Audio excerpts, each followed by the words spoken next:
Would you like to buy an ugly business that makes beautiful profits? Well, this webinar training is going to show you exactly how to do that. It was actually recorded at the start of the pandemic, and really nothing has changed. Like this video, subscribe to the channel, and tap the notifications bell so that YouTube can send you a notification the next time I release a brand new video.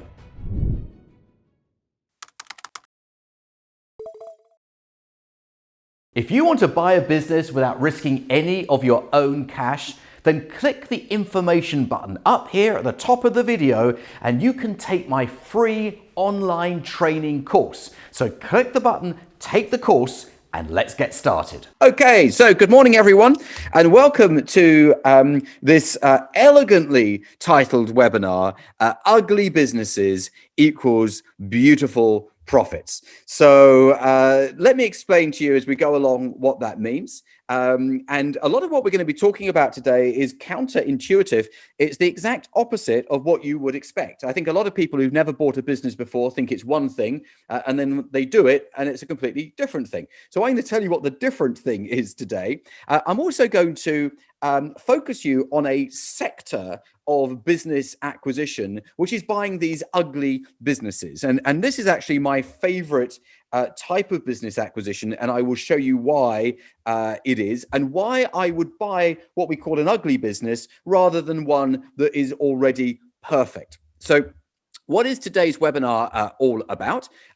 It's also about making the most of the opportunity happening right now.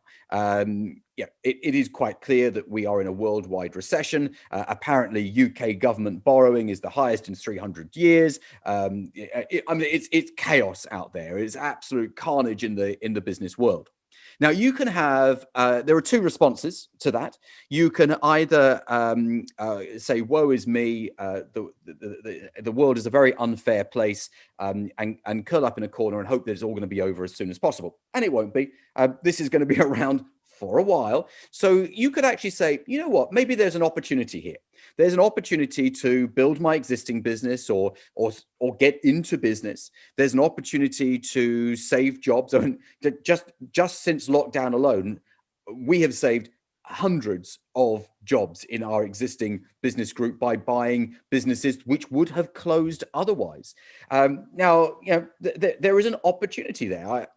I won't make out that I'm Mother Teresa and I'm doing all of this out of the goodness of my heart. There is a very clear financial opportunity for those people who step up and grasp it.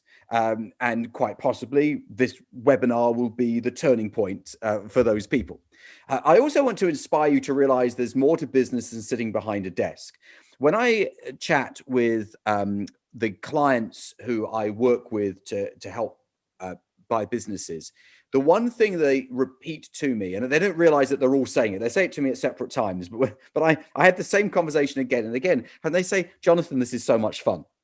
It's so much more fun than just operating a business. Buying businesses and then selling businesses is way more fun than just sitting behind a desk dealing with day-to-day problems.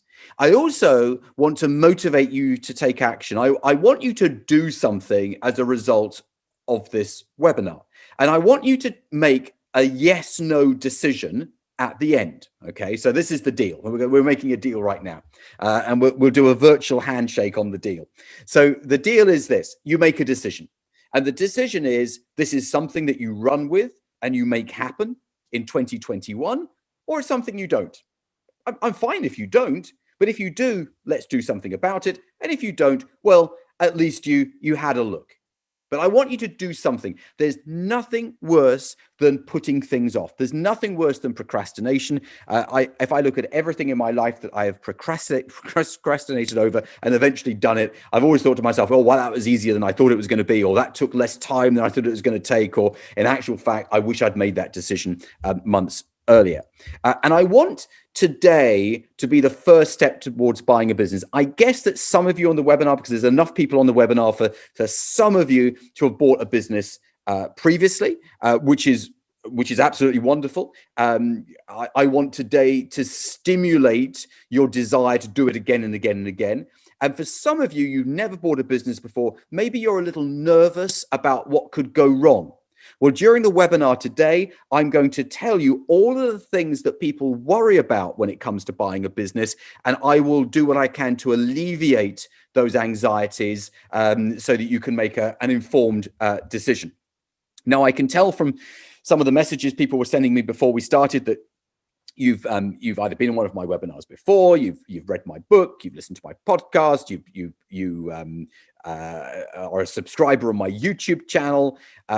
But some of you found this by accident. Maybe someone recommended it. I don't know how, but you don't know anything about me. So I'm going to give you the quick one slide introduction. I can absolutely promise you, I never show people pictures of me as a child. There are no hard luck stories, none of that. But I need you to just realize why I'm talking to you about the subject that I'm talking to you about today. When I was 27 years old, I sold a publishing business. It was called Achievement UK. I sold it to Marcus Bond Associates, and I made more money on that Friday afternoon than I had ever made from the previous 2.5 years of running the business. Let me just say that again slightly differently. I'd run the business, owned the business for 2.5 years. The day I sold it, I made more money than the previous 2.5 years combined, and my eyes were opened. Suddenly I realized that actually being someone who operated a business wasn't really where it's at. Being someone who can buy and sell businesses, that is the turning point. And then I grew a group of companies, a business by acquisition, which means by buying other businesses. And I sold to PE, that means private equity, in 2007. And it was a decent sized deal. It was a multi-million-pound deal. I guess I could have just not done anything for quite a while after that and just lived off that money. But that isn't me. I like to work. I like to do things. I like to be active. So I think it was about 6 months, and then I was back at it again. I've written 10 books on business. I went through my bookshelves behind me, and I picked them out. These are the books that I've written. This was 16 years ago, called Sack Your Boss. This was the second edition that went into the shops, different publisher. Then that was 2007. That was 2008. I wrote that one in 2009. You see, I was doing one a year. 2010, had a break for a couple of years. 2012. 2013, had a break for a few years. 2017, how to buy and sell great businesses. That one was last year, business buying strategies. That's probably the most popular one.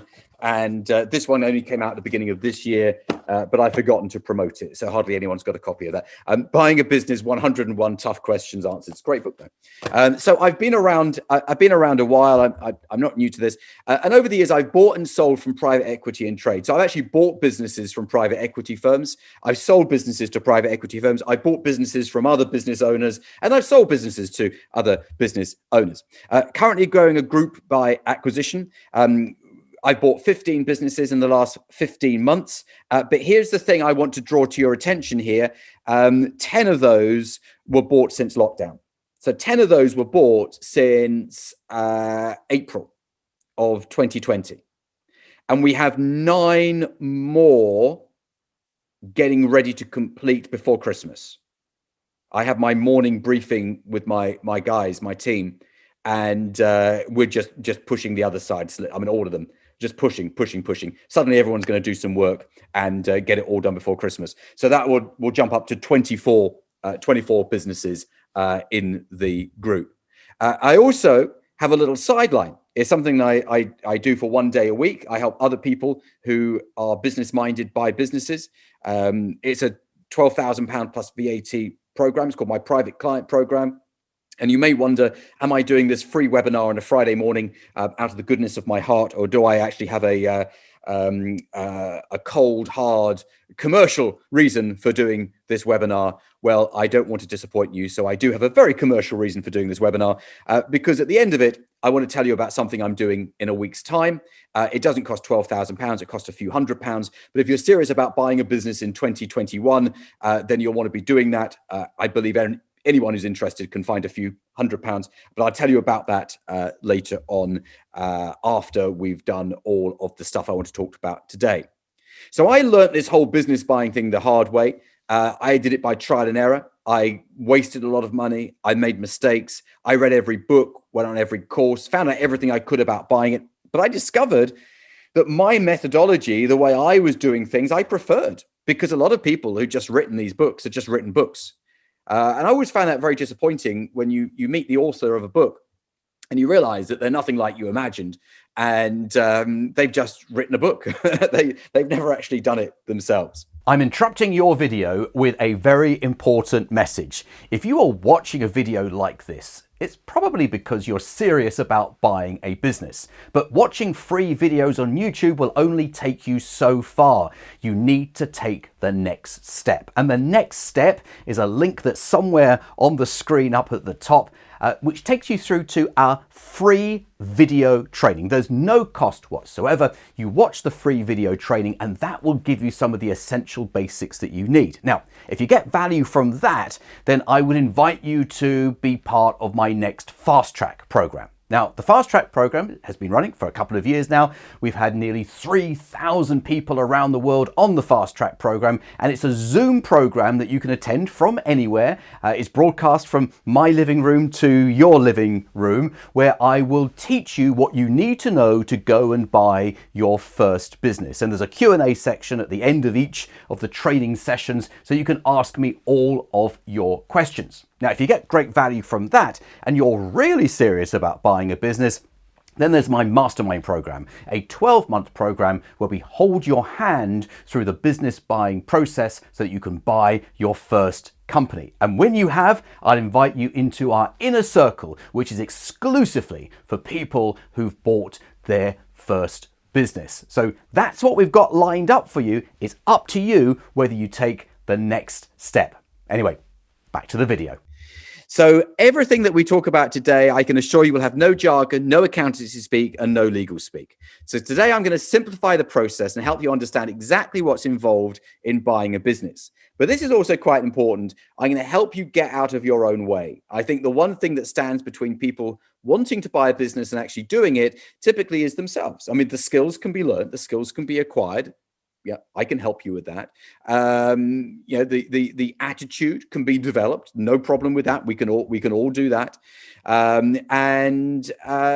you know what? At the end of the day, if you're going to procrastinate forever about whether you're going to get started, you probably aren't the best person to buy a business, to be fair, because you've got to move really, really fast. When we find a business that we like, we make a decision within 24 hours. And the idea always is to complete the deal within 6 weeks. I was talking to a bank about our approach. Oak North Bank is a challenger bank. It's not a high street bank.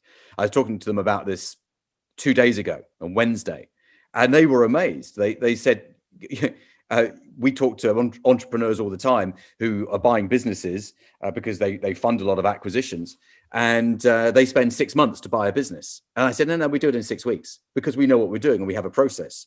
And he said, can you come in and teach when we get our entrepreneurs together, our clients together? Can you come in and teach them? I said, of course I'll teach them, because see, most people don't realize that you can do things quickly if you have a process. So everything I do is process driven. Here's the thing that I want to, when we talk about ugly businesses and beautiful profits, I want you to get over a mental hurdle that some people have. When they go out looking for a business to buy, they say, no, that one's not right, and that one's not right, and this isn't right, because they're looking for a perfect business. They're looking for a perfect business, perfect location, perfect size, perfect customers, perfect credit control, perfect marketing, looking for perfect. You know what? You're going to be looking for a very long time if you look for the perfect business to buy. I say to you, what you should be doing is looking for the imperfect ones that you can improve. Look for the ones that aren't perfect.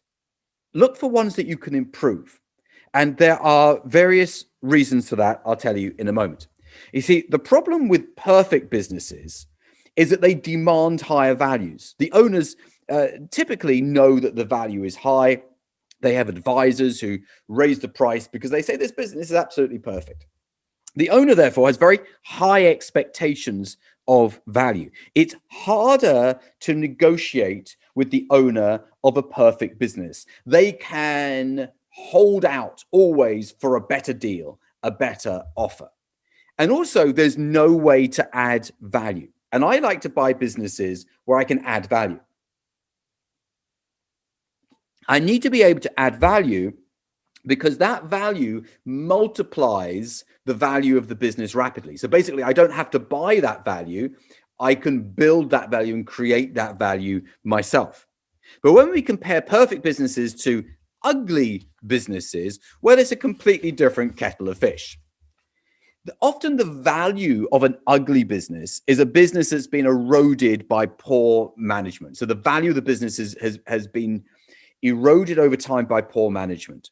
And poor management is quite often a result of people losing interest in the business that they own. And that interest can be lost as a result of age and ill health. And the third piece of the mix happening right now is coronavirus. So as a result of coronavirus, ill health, and age, typically the value of the business has been eroded. Now, here's the key thing. The value of the business needs to have been eroded temporarily because don't forget, when we buy this business, we're buying because we see potential and we want the transition from where the business is now to where we want the business to be as quick as possible. Quite often, the owners of these ugly businesses live in the past. So they do things the old-fashioned way. They're very paper orientated. They're never really businesses that are particularly good online. And quite frankly, I'm not blaming anyone. I mean, I can completely get that. If you've got two owners in their 70s, are they really likely to have the best online shop you could imagine? Well, probably not. There's always going to be exceptions, but probably not. And also, ugly businesses have untapped potential. Now, remember, when you're buying a business, you're not going to pay for that potential. Some owners like to make out that the business has an incredible potential and we're putting a value on that. No.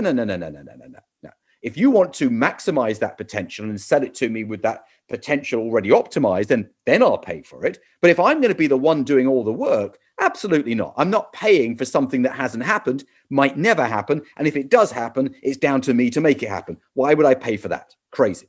But quite often when sellers talk about potential in the business, they know that the business has been is of a lower value because it's ugly. It's an ugly business. So they have to talk about the beauty that could happen under your ownership. Never under theirs, always under yours. Now, the key to transforming an ugly business is you've got to move quickly because it can't remain ugly for too long. You've got to use technology so there's less reliance on people. And again, this ties in very well with typically the owner of an ugly business is an older owner. So we need to use technology. And this can be technology around point of sale, around stock control. This can be technology around invoicing. This can be technology around collecting. Let me give you an example of all the businesses that I'm buying at the moment. We're moving all of the customers onto paying by direct debit, as opposed to transferring money to the companies whenever they feel like it. So we want to also reduce reliance on people. Quite often, businesses that have this ugly factor to them have an awful lot of people doing a job that, quite frankly, they could replace with technology. So, for example, in one There were 5 people in the finance department, and I reduced that down to a part-time bookkeeper. So one part-time bookkeeper did everything that 5 people could do. So these ugly businesses typically are overstaffed, and everyone's protecting their job and protecting each other's job. We also want to streamline the back office. This is really, really important. So anything that happens behind the scenes needs to be streamlined. And also, ugly businesses typically have poor marketing, especially online marketing. And you know something, if marketing isn't your thing, just find someone who can do this for you. So much of this, I just don't do myself. I don't sort out the finance systems. I don't sort out the marketing. I have other people do that for me. And quite often, ugly businesses have a product and service range that is stuck in the past. So it's typically they haven't responded to the requirements of what a modern purchaser wants, whether it's a consumer or a business purchaser. And the way to find out what could be done, what could be sold, is to ask the younger staff working in the business, you know, if you were the boss of this business, what would you be doing? What would you be saying? What do customers or what do potential customers phone and ask for that you always have to say you don't do? So reinvigorating the product range is a very fast turnaround for an ugly business. So why on earth would we even think about buying these ugly businesses? How do we benefit from ugly businesses? Well, we use something called the buy and build strategy. Now, you can go and buy one business, and I have plenty of people come off my programs and just buy one business and that's it. They have no ambition beyond that single business that they purchased. But that single business could be a multi-million-pound acquisition. It could double the size of their existing business, triple the size even in some cases. And quite frankly, they're happy with that. That's what they set out to do. But then I have other clients, and I would say this is probably the majority who are operating this buy and build strategy.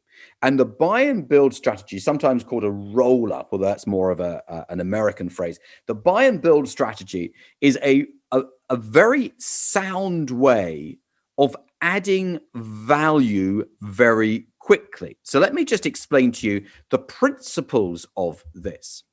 So smaller businesses can be bought for low multiples. Sorry for interrupting your video, but I wanted to introduce you to a great lawyer in the UK who can get your deals done for you. He's worked for 50 of my mastermind clients in the last few months alone. His name is John Andrews, and I've got his details right here in my little black book of contacts. You can phone him on 0345 241 2494, or you can email him on johnandrews.deallawyer@jmw.co.uk. If you want someone who can get a deal done, he is your guy. So let's get back to the video. Let me explain what that means. Quite often when always actually, when we buy a business, the amount that we agree to pay will be a multiple of either net profit or EBITDA, which is earnings before profit. Now, it's always going to be a multiple because you'll always be able to take the profit that the business makes and relate it to the purchase price. And the purchase price is always going to be a multiple of that net profit. Now, just to give you a little tip, and I don't want to get ahead of myself here, but when I help people buy businesses, we try and avoid multiple valuations. There are far smarter ways of getting to a valuation. But the bottom line is that whatever you pay for the business, it will always be a multiple of profit. So smaller businesses command smaller multiples. So you could actually buy a business for a percentage of profit that is actually an amount equivalent to 0.5, half a year's profit. So let's say the business makes £500,000 profit. Well, you could buy that business for as little as £250,000, the equivalent of half a year's profit, simply because it's an ugly business and it's typically a smaller ugly business. You would find it very unusual to pay more than 3 times. In recent months, I've paid as low as 0.25 times, so a quarter of annual profits, never more than 3 times. Now, that's the first principle. The second principle is this: larger businesses are worth more. They can be sold for higher multiples. So I just interviewed someone for my podcast yesterday who does this with coffee shops and local restaurants. So you can sell a group of coffee shops, for example, and a group would be more than 10 for the equivalent of 15 times profit. All right, but you'd never be able to do that if it was just one coffee shop. You only do it with 10 coffee shops. So these larger businesses are just worth more because they've proven that they can scale, and they've proven that they can make profit at a higher level. And quite frankly, that's a far better investment for any buyer. Now, this is the next principle. The next principle is that there are thousands of smaller businesses. Thousands of them. Whichever country in the world you're in, it makes no difference to me where you are. There are thousands of small businesses. Now, let me just translate that for you in case you aren't following the same thought process I am. That means there are thousands of opportunities. Thousands of opportunities is very, very good because you'll always find some good ones. Now, the large groups in any sector, the large dentistry groups, the large coffee shop groups, the large garden center, whatever, you pick a sector, it makes no difference what it is.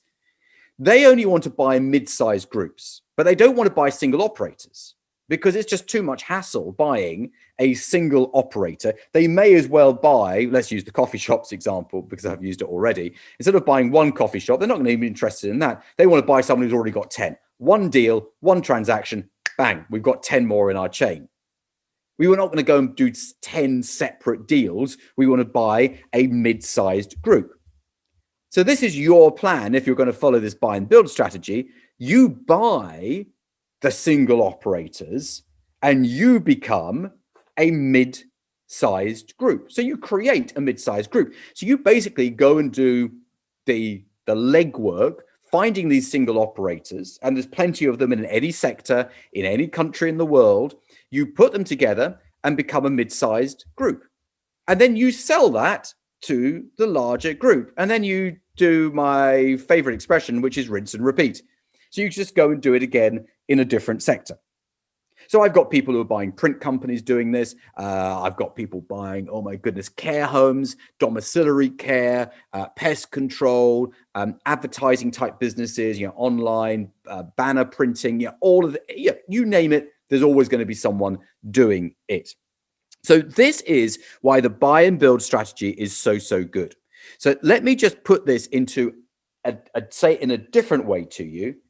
You buy at one price these ugly businesses, you make them beautiful and part of a larger group because you're buying several of them and you're sticking them together. You get an overall uplift in value and then you sell. And here's the bit that I think, I hope you find this motivating. I certainly do. And if I could see your faces, maybe I would see this light bulb coming on in your eyes, is that what I'm describing to you here is a 36-month project. This isn't something you have to do for 5, 10, 15, 20 years to get a result. This is a 36-month project. You start now, and in 36 months' time, you'll be selling your group or whatever it is to someone else and cashing the check. So it's not looking ahead 5, 10, 15 years because, it depends how old you are, but maybe, you're in your 50s or your 60s and you might think, I don't want to be doing this for another 20 years. But no, just do it for 36 months. 3 birthdays. That's all it takes, 3 birthdays. But why would you buy a business rather than starting something from scratch? Well, quite clearly, if you already own a business, it's the fastest way to make your business more profitable. Just buy another business and bingo, you're more profitable overnight. Now, if you want to get into business, and I guess some people on the webinar today are business minded, but don't currently own a business, then you can just go and buy something, and that's faster and easier and way more cost effective than spending 3 years trying to turn a profit, as most new businesses do. You see, when you buy a business, you get instant products and services, instant marketing, instant financial systems, and really, really importantly, you get instant cash flow. So you know from the day you buy it how much money you're going to make every month. Now, if you were really commercially minded, and I guess some of you are, then when you look at the cash flow of the business that you're buying, the question that's going to be going through your mind is, that's mine. How much of that can I take out every month? And the more cash flow there is, and cash flow, by the way, is free cash flow is the cash left after you've paid all expenses, i.e. profit, that's yours to take out. Do you see how good this is? So you can actually predict what your income is going to be. See, if you're just looking at your existing business now and say 2021 is going to be an amazing year. Well, quite frankly, that's what we all said at the beginning of this year, right? I certainly did. Then look what happened. Everything changes. But if you start buying businesses, you start to be able to predict how much money you're going to make because you know how much money the business is making right now.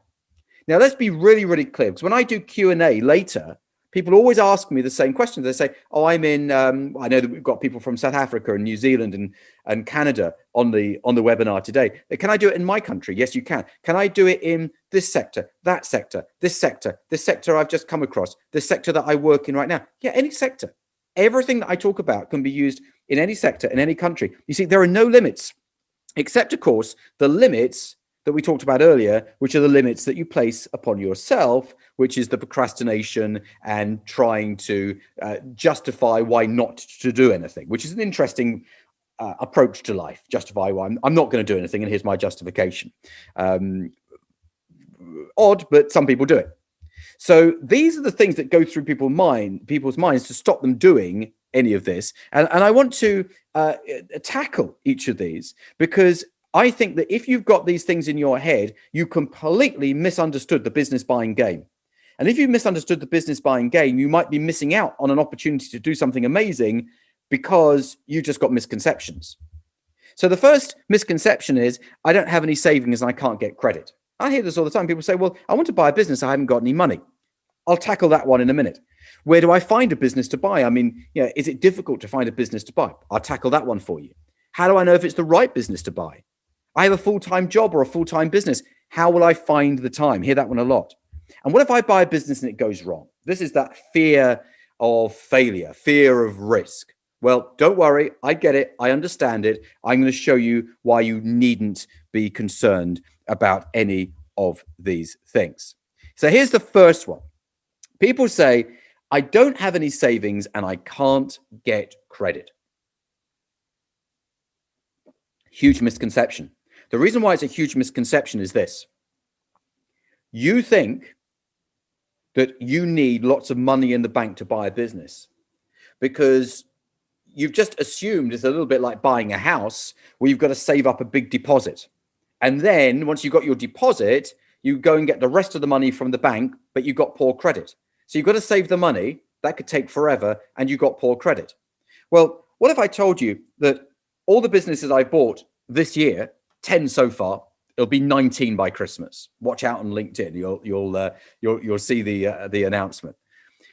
All of those businesses didn't require me to dip into my savings. I believe that capital should be preserved. It's not for spending.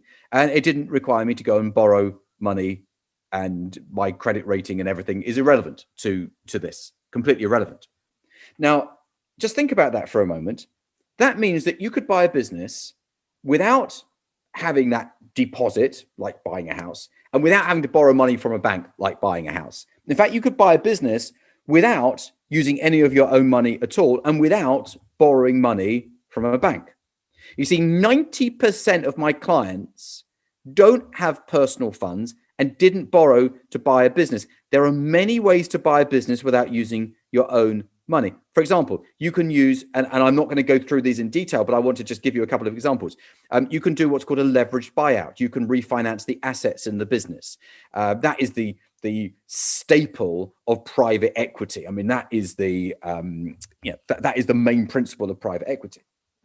You can use the cash in the bank to buy the business. You can use something called vendor financing to buy the business. There are so many ways of doing this. So let's just get that one out of your head. It doesn't matter if you haven't got any money. It doesn't matter if you've got bad credit, because those aren't the principles that we're using to acquire. The next question that people often ask is, how easy is it to find a business? Well, this is something that we call deal flow. And the deal flow is how many inquiries you get from people who want to sell. I can absolutely assure you that when you know how to generate deal flow, this will be something that you will never, ever worry about. And I'm going to give you one method in about 10 minutes time that I use to generate all of my deal flow. And then people say, how do I know if it's the right business to buy? Now, I get that, because you don't want to buy the wrong business. You don't want to buy a business that looks good on paper but isn't in reality. You don't want to buy a problem. No one wants to buy a problem. So I use what I call my 5-star criteria, and the 5-star criteria include the motivation of the seller, include the simplicity of the deal, include various factors, 5 things in fact. And I measure every deal, and so do my clients, against those 5 criteria, because if it doesn't meet all 5 of the 5 criteria, then quite frankly, I'm going to pass. Now, the other thing to really know about whether it's the right business to buy is that the asking price for the business, how much the seller wants for it, is less than the value to you. Now, I have a general principle, and I stick to these principles, is that I am never going to overpay for something. And if I can't buy it at the price that I want to buy it at, then I don't buy it at all. Because I've got good deal flow, I can just move on to the next one. And then also, we always look at businesses that are ugly, and someone else can make it beautiful for you. Now, this is a new principle I just want to introduce to you here. It's not you making the ugly business beautiful. It's other people. You see, when you buy a business, you don't buy a job. You actually are buying a business that someone else can run for you. That's very, very important, which brings us on to our next point, which is, I have a full-time job or a full-time business. How will I find the time to buy a business? You see, this is the situation that 90% of my clients are in. It's never stopped them from buying a business. The key is that someone else runs the business for you, either someone that you recruit to run the business for you, or someone who's already in the business and is knowledgeable about the business. They become the new manager of that business when the seller leaves, because they've sold, they're going. Okay. So when you stop thinking that buying a business is going to create more work for you, suddenly it becomes more accessible, because someone else is going to be doing the work, not you. But then also, I've got another secret. It's my deal team. And these are the people that I utilize to do 80% of the work of buying a business for me. And I say this in a slightly guilty way, because they do 80% of the work, but I take 100% of the credit. And I need to get over that guilt, I think. But this should be a relief to you, that other people can do 80% of the work, but you take 100% of the credit. The 20% that you do, by the way, is finding the deal and negotiating the deal. And don't worry if that baffles you, because all of this can be learned. So the people on my deal team include all the people that you would expect, and it's actually a longer list than that. But by having a really expert deal team, I don't have to do all this work myself. Now, the fear of risk and the fear of failure, I completely understand. What if I buy a business and it goes wrong? I'm nervous of any personal risk. And quite frankly, who wants personal risk? No one wants personal risk.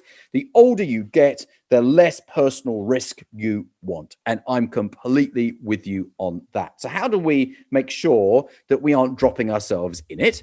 Well, you need to carefully evaluate the business that you want to buy. I think that's really, really important. You need to carefully evaluate the business that you want to buy. Measure it against, for example, my 5-star formula. You need to do adequate due diligence so that you know what you're buying. It is true that some businesses are just crazy businesses, and you want to avoid them. So you need to be able to make this distinction between good businesses to buy and bad businesses to buy. You then want to protect yourself with the correct corporate structure. Now, I'm not going to go into this in detail today because I spend considerable time teaching this on the Fasttrack program. But you need to have a holding structure, SPV structure, because without that, you are opening yourself up to risk. And also, you want to avoid personal guarantees or insure against them. And many people don't realize you can actually insure against personal guarantees. You may want to just avoid them altogether. I've got like half a dozen different ways of avoiding personal guarantees. Actually, can I just tell you something? This is the sort of, what I'm about to say is the sort of thing I say to my clients on the Fasttrack program. But it happened last night. I think this is just the funniest thing, and I've got to share this with you. So we're buying a business in Preston. We already own one in Preston. When I say we, I own 90% of the business. I have a minority shareholder. So that's the we I keep talking about. And she was up in Preston, and she went to meet the owner of the business because we just want to get all this over the line before Christmas. And he's actually the landlord as well. And she'd been there for a meal on Saturday, and she went back there again and again. He brought out all this food and insisted that she sat down with the family. There was like 7 of them, the whole family sitting together on Saturday. She's very committed. You know, she'll do anything to get the deal done. And he said to her, the thing is, he said, we want a personal guarantee on the lease. And she said to him, she said, "What do you mean personal guarantee? You've been telling me that I'm like a daughter to you. Would you ask your own children for a personal guarantee?" And he said, "Well, actually, come to think of it, no, I wouldn't." And he went, "Well, there you go. No, and no personal guarantee." And I just think that's absolutely brilliant. Now, you can't use that technique all the time, but it just goes to show when you've got the rapport with the seller, then negotiation becomes an awful lot easier. So I hope you appreciated that. So let me go through the business buying process with you. It's 20 steps. And I want to go through these 20 steps so that you can see the process from end to end. So you get like a helicopter view, as corporate speak, but we get the helicopter view of the process. So first of all, I think it's really important to get the first step nailed, which is decide on the type of business you want to buy. Now, I've got to say, this is a stumbling block for 80% of people. 80% of people say, "Jonathan, I want to buy a business, but I don't know what type of business to buy." Don't worry, you're in the majority. And if you do decide to do my Zoom program in a week or so's time, then this is what we spend time doing on the very first session. Because sometimes people get the cart before the horse here, and they say, "Well, I can only come on the program and I know what type of businesses to buy." No, don't worry, you're in the majority. 80% of people don't know what type of business to buy. One of the points of the program is to help you decide on the strategy. So getting that strategy right is something that is teachable because there is a process, a thought process to go through to find the right business to buy. You then need to approach business owners in that sector. Now, I'm going to give you in a minute, in about 5 minutes, I'm going to give you my methodology for generating these inbound inquiries. And those inbound inquiries are in the form of phone calls and emails from owners who want to sell. So they come to you. You don't go to them. They come to you. You then have an exploratory conversation on the phone. Really, really important that you know what to say, because you could blow it at this point. If you say the wrong thing, say something stupid, that could be the end of the deal before you've even started. And then you need to, after that phone call, receive and review some very basic information about the company. You do not have to be an accountant to understand this. If you use an accountant, you've got an accountant on your deal team, they might look at this for you. You can sort of sub it out to them if you haven't got the time. That's a good way of leveraging their skill set. You then need to work out what the business is worth to you. And I've got a very simple formula for this. What is the business worth to you? And the reason I say worth to you rather than what is the business worth is very, very important. And I hope you're tuned into what the difference is. You see, what the business is worth. There isn't like a little black book of business values.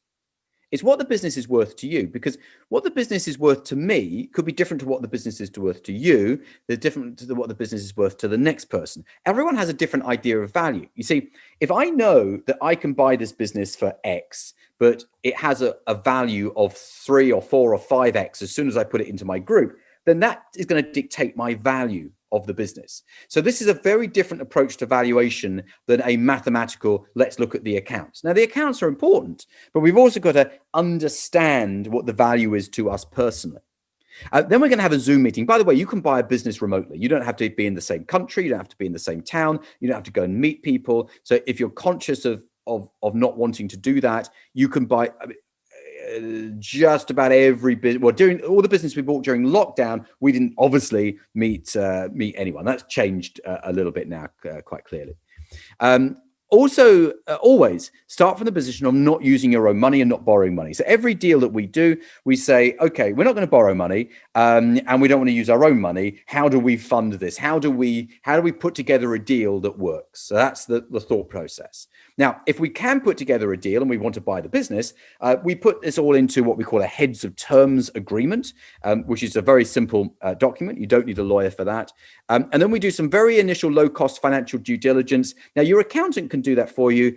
If you've got a head for numbers, you can do that. Very, very simple, very, very straightforward.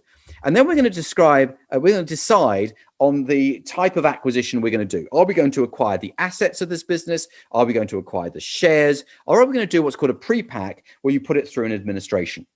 Now, out of the 9 that I've got happening between now and Christmas, like 20 working days to go, 1 is a pre-pack, 1 is a share purchase, and 7 are asset purchases, just to give you an idea of the current split. Then you instruct lawyers to send the sale and purchase agreement, and you continue any due diligence in parallel. Now, remember that your deal structure should protect you from overpaying. I'm all for doing something when we put together this deal that protects us from paying a penny more than the business is worth to us. And then our corporate structure protects us. So we use an SPV to make the acquisition. Someone was messaging me on LinkedIn the other day saying, if I come on the Fasttrack, do I learn how to do this? Because I'm about to buy a business. Do I buy it in my personal name? No, you don't. Never, never do that. You need to focus on the completion date. We've got a whole bunch where the completion date is now the 24th of December.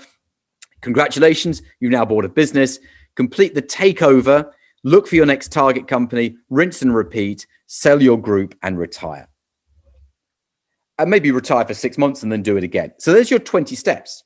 So what you do, if you decide to go on this journey with me, you look at where you are in those 20 steps and say, this is where I am. I just need to, I'm at step 14. I need to get up to step 19, rinse and repeat, go back to the beginning, do it again, go back to the beginning, do it again. And when I've got a group of sufficient size that I can sell for an amount of money that we would consider to be life-changing, then you sell.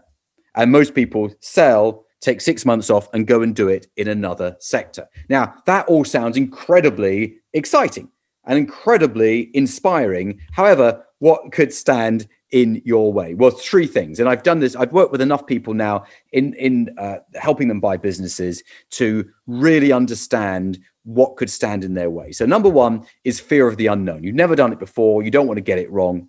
Completely understand. Number 2 is confidence. People say, I'm not sure if I've got the confidence to buy a business. And I get that. And in a moment, I'll show you how to increase your confidence. And number 3 is just procrastination. Oh, I'll do it next year. I'll do it the year after. I'll do it the year after. Well, we all procrastinate a little bit. I get that. I do. Everyone does. But if you constantly put it off, you'll never do it. And quite frankly, if you're going to be buying businesses, you need to overcome that procrastination. It's always helpful if you've got someone to bounce ideas off and say, look, I'm looking at this business. Is this a good business to buy? But you know something? Don't let procrastination kill the opportunity. So there are 4 quadrants to being successful at doing this. And then I want to give you a case study of an ugly business that I bought, made it beautiful, and sold it for those beautiful profits. So first of all, you need to have sound knowledge. You need to have sound knowledge of what you're doing. It really worries me when people say, Jonathan, I've watched your YouTube channel.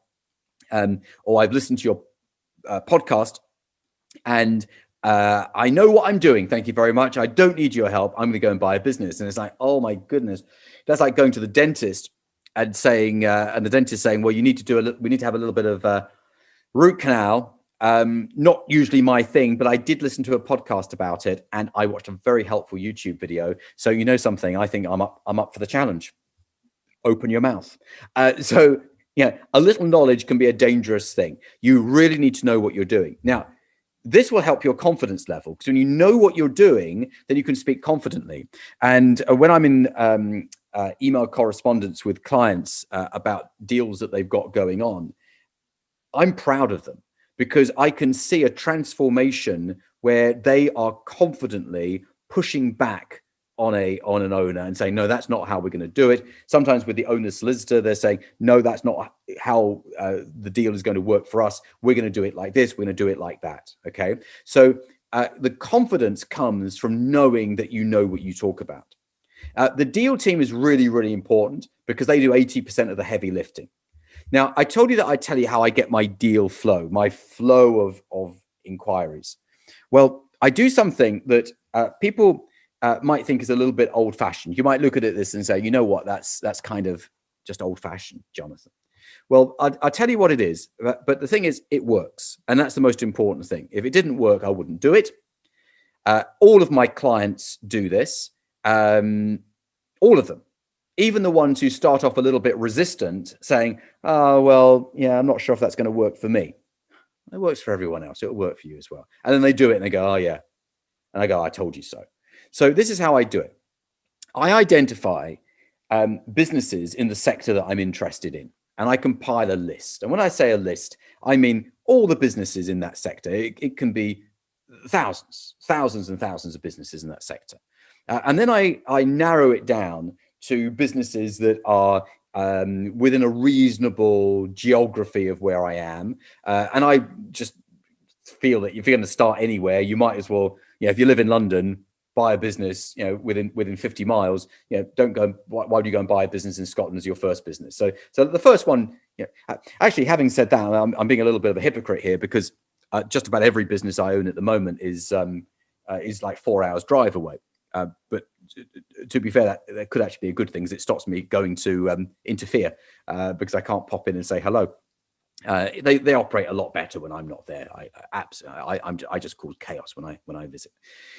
So I get this list of people, and I send them a letter. Now, I have got a perfectly honed, perfectly crafted letter which gets the right response. And let me tell you what the right response is. The right response is they pick up the phone or email, and they say, Jonathan, I'm interested in selling. Can I have a chat, please? That is the perfect response. And I'm going to give you some examples in a minute of people in very different sectors who've used my letter to generate hundreds of inbound inquiries. I've generated over 345 inbound inquiries from people who want to sell their business just in the last 12 months alone. So these are our 4 quadrants: the knowledge, the confidence, the deal team, the deal flow. Now, if you miss out one of these, you're going to struggle. This is a 4-legged table. If you take away one of the legs, then the table will start to topple. You need all 4 legs there. The question I get asked a lot is it really possible to buy a business for £1? Now, the truth of the matter is, if you buy a business for £1, it's going to be an ugly business, which is fine. That's okay if you're up for the challenge. And there is always going to be a degree of challenge. So I want to tell you about an ugly business that I bought for £1. My £1 investment bought me a business doing 4.75 million of revenue per annum. Now, the first question to ask yourself is if you started a business from scratch, how long would it take you to get to nearly 5 million of annual revenue? Well, it would take a few years. It depends what sector you're in, of course, but it's not going to be overnight. This was overnight. So with my £1 investment, I immediately had a business doing £5 million of annual revenue. But there was a catch. The catch was it was an ugly business. And the catch was it was so ugly, it was making a £300,000 a year loss. Now, here's the thing. You never buy a business that's making a loss unless you know, number one, why it's making a loss, and number two, how to fix it. Otherwise, you're just buying a headache, and you don't want to buy a headache. Who wants to buy a headache? No one does. Now, the second reason why it was an ugly business was that the balance sheet, just before I bought it, was negative to the tune of 20 million. Now, you might think, Jonathan, why on earth would you buy a business with a balance sheet that's negative 20 million? Let me tell you how that 20 million, or where that 20 million came from. Now, the owners were a private equity firm, and they bought this business 5 years earlier for 15 million pounds. And it is very typical to put that into the balance sheet as a debt, and then it accrues interest, and that 15 million had turned into 20 million over the 5 years. Now, they paid 15 million pounds for this, and I was buying it for £1. Now, we got they wrote off the debt because I wasn't going to buy it and owe them 20 million. Of course I wasn't. I'm a little crazy, but not that crazy. So really, I'm buying a business for £1 that makes a £300,000 a year loss, but I knew how to fix it. I knew what the problem was. I knew how to fix it. Now, these guys had paid 15 million pounds for it. So if they paid 15 million pounds for it and I'm buying it for £1, I consider that to be a bargain. Did the deal in 12 weeks. Should have taken shorter time. I like to do deals faster, but these private equity people always make it more complicated than it needs to be. But because I knew what the problem was, it took me 6 months to turn the loss into a profit. So after 6 months, the loss became a profit. I didn't do the hard work myself. I had a manager in there. During my period of ownership of this business, I only visited the office 9 times. Which I think is pretty good. Most business owners visit their office 9 times in 9 days. Okay, this was 9 times in less about 11 months. Okay, it took me 12 weeks to sell the business. I didn't use a business broker. I did it myself. I used the same methodology I use for finding businesses to sell the business, and I sold it for a very strong 7-figure cash sum 11 months after buying it. So I bought it on May the 3rd 1 year. I sold it March the 24th the following year. At 10 o'clock with deal completed 10 o'clock in the evening. I was in a restaurant in Putney in southwest London. News came through, we'd all completed, and that was an 11-month journey. Now, 11-month journey from a £1 investment to a very tidy 7-figure sum. That's not bad. And I give you this case study to just show you what happens when you find an ugly business. You know what to do. You've got the deal team, you've got the knowledge, you've got the deal flow, you've got the confidence, what you can do to turn that ugly business into a business that you can sell for beautiful profits. So is this something that you would find next week? Would you find a deal like this next week? Realistically, the answer is no. Would you find this deal? Would this be the first business that you buy? Probably not. Would it be the second business that you buy? Well, maybe not. Depends what your starting point is, really. But is this a business that you could buy if you had the deal flow, you knew what to do, you had the deal team on side, and you could do this in the next year or so? Oh, absolutely. Because the methodology that I use to acquire this business and turn it around, you can learn. It's not something that is unachievable to anyone apart from me. I just followed my process. I followed my process and I got the result. Now, I'm very conscious when I'm saying things like this, people start to think, well, you know what, Jonathan, it's all very well for you to say this.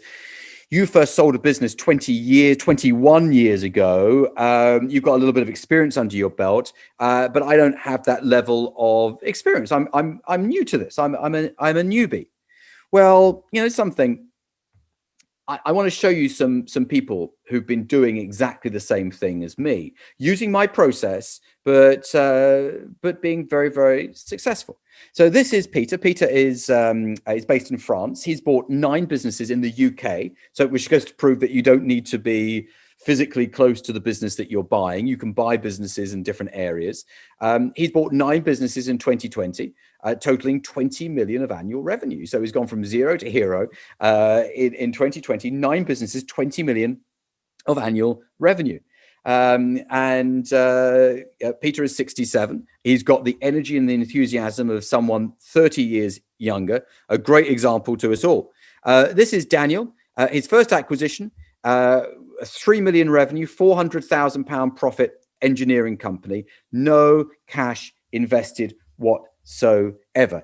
He used one of the financing methods that I hinted at earlier on. So let's just think about this. He went from not owning a business to owning a £3 million a year engineering company, making £400,000 a year profit. That's his, by the way. The profit is his. It's his company. The profit is his. And it didn't cost him any of his own money. Now, I think that's pretty damn good. This is Perry. Perry has done 2 multi-million-pound acquisitions in the last 12 months using my methodology, using my system. Andy has now done 5 acquisitions in 18 months. The first one doubled the size of his 10-year-old company. So for 10 years, he toiled to get his company up to a certain size, met me, did 1 deal. Now his company's twice the size. But it didn't take him another 10 years to get there. It just took him weeks. John has done 3 acquisitions. Actually, I need to change that. It's now 5. 5 acquisitions from administrators in the last year. Now, that's something we haven't touched on at all today, but the place to find ugly businesses is businesses that have gone into administration. So insolvency practitioners have hundreds of ugly businesses that they need to sell. And the question is, why can't they sell them to you? Well, if you know what you're doing, there's no reason why they can't sell them to you. Here's Peter looking incredibly serious. He shouldn't be looking so serious because he actually bought a profitable business for £1. Sometimes people say, well, surely every pound deal is going to be an ugly business. No, this actually was a profitable business, but the way he structured it just required him to pay £1. Now, by the way, these videos interviews, because that's what they are. These are screenshots from video interviews, were done before lockdown. So you can see it's nice quality there in the studio. Very, very nice quality. And here we are, lockdown time. This is Zoom. So Ray came on my May Fasttrack training program. Since then, he's bought £2.9 million of business, not a penny of his own money. I'm going to give you some detail around Ray in a moment. There's Darren. He's done 16 acquisitions in 16 weeks. Again, I'll give you some detail around that in a moment. So the reason I'm showing you these people is to show you that it's something that you can do. It's not just something that I can do. This isn't something that is reserved for a few people. This is something that a lot of people can do. Now, I told you right at the beginning of the webinar that this was very much the first step. This is the deciding webinar. Are you going to do this or are you not going to do it? Now, if you're not going to do it, that's fine. It's just not your cup of tea. Yeah, it's just something. Yeah, that's fine. Don't do it. But if it's something that you are going to do, then I want to tell you about the second step. The second step is this. What if I was your business buying mentor? What if I was the person who helped you do this? And if you'd like me to help you do this, then I would be pleased to help you doing this. Now, it comes at a cost. I'll tell you in a moment. It comes at a cost. If I taught you what has taken me decades to work out by trial and expensive error, I have made so many mistakes. If I can show you the mistakes that I've made and show you how to avoid them, that in itself is worth every penny. And what if I did this training by video meeting? We have people from all over the world join this training, so you don't have to travel anywhere. No one really wants to do that at the moment. So why don't we do it via Zoom like we're doing right now, so you can be anywhere in the world. It's called my Fasttrack program, Buying a Business in 5 days. It's a 5-day program, Monday to Friday. I'll give you the dates. I'll give you the times. I'll tell you how it all works in a moment. I'll give you the price in a moment as well. But I said I would go into detail on a couple of these. So Ray had a £500,000 a year business, which it taken him 7 years to build up to that. He now has a £3.4 million a year business. How? Well, he came on my fast track training in May 2020. So he came to the training that I'm running in a week or so's time. He bought a £400,000 a year business, none of his own money. Then he bought a £1 million a year business, none of his own money. Then he bought a £1.5 million a year business, none of his own money.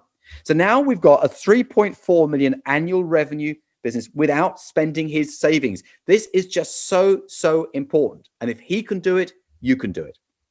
Darren, great story. He's bought 16 businesses in 16 weeks. No, I haven't checked in with him for about a month, so I don't know what he's been up to recently. I imagine these numbers have gone up. But step one, he came on my fast track training back in May. That's the training I'm going to tell you about that I'm running in December. His daughter wanted to start a hairdressing salon. She just qualified, And Darren said, well, let's just buy one. Don't start one. Let's buy one. I've been on Jonathan's course. I know what to do. He used the letter. Do you remember the letter I mentioned? The letter that is perfectly crafted to get the response that you want. 300 people contacted him. I mean, to be fair, he wasn't expecting that number. It was slightly overwhelming, as you would expect. But he managed it. He handled it because all it told him was opportunity, opportunity, opportunity. And he's closed 16 deals in 16 weeks using my methodology, none of his own money at all.